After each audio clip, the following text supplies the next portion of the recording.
Hey, it's Brian Mudd, and this is the return of the video for the cheat sheet. Never been a big fan of being a hypocrite. Not big on the do as I say, not as I do. And yesterday I had a story that 77% increases incur with blogs and content marketing generally when there's multimedia involved versus those that don't have any and just text.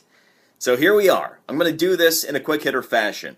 Cheat sheet, as always, brought to you by the Web Success Agency. First, let's talk about Florida business activity. Florida business activity has been red hot. In fact, merger and acquisition activity has more than doubled year over year. For the first half of 2012, business activity was at $4.9 billion in Florida.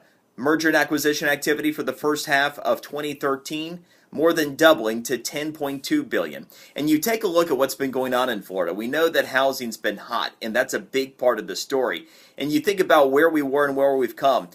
Florida had the second highest unemployment rate in the nation at the worst. We had an unemployment rate that touched just over 12%. Well, we're now better than average, with the most recent unemployment rate in Florida being 7.1%. And so as we continue to see more and more business activity, merger and acquisition activity in Florida, it's all part of a story that more businesses are looking to us and looking to continue to grow and to reemerge as stronger than what they have been the past several years. In fact, overall M&A activity in Florida, we have doubled our share in the country. In 2011, we were 1.5% of all M&A activity. For the first half of 2013, more than 3%. And that means that the Florida employment picture should continue to improve. Now, I mentioned, this is the next story, about housing. Let's talk about housing for a moment. How important is housing to the overall U.S. economy? It's that much more important than perhaps it's even been before.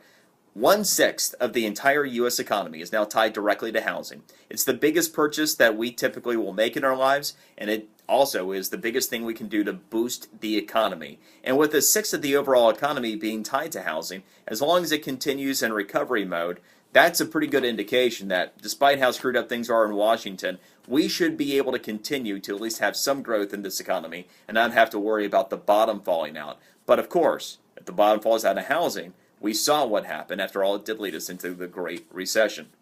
Good news for Apple. You know, it's been a popular thing to think that Samsung has been able to get Apple really over the last year. And as popular as Samsung's Galaxy products have been, not so fast. Verizon is the largest wireless carrier in the country, and what we're also seeing is that even with the iPhone 5 having not been a new phone for the most recent quarter, sales year over year of 44% at Verizon. Still more than 50% of all new activations at Verizon are the iPhone. You do the math on that one, and imagine when Apple gets out some new products. And at the same time, we're also seeing that Macs, well, the number of people on Macs market share, up 111% year over year. So make no mistake, people still love their Apple and are still converting into other Apple products, not just the iPhone and the iPad. We are seeing that Windows, by the way, in smartphones, starting to gain some traction. Microsoft with the Windows platform is now ahead of BlackBerry in the research in motion. And this is big for a couple of reasons, because BlackBerry just had its new products released in the most recent quarter, and they were outsold by the Nokia Lumia, just that one phone running Microsoft. So Microsoft, now a player in smartphones, research in motion, not so good, probably dead. And by the way, here's what I'll leave you with. Did you know that stress and moderation could be good for you?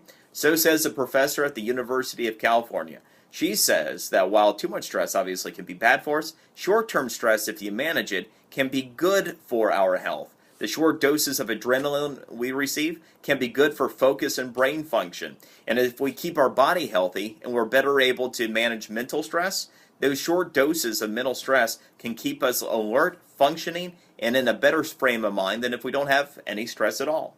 For the complete cheat sheet, well, you just scroll down right here at WJNO.com and RushRadio947.com. And you can also catch the cheat sheet at 1230 WBZT.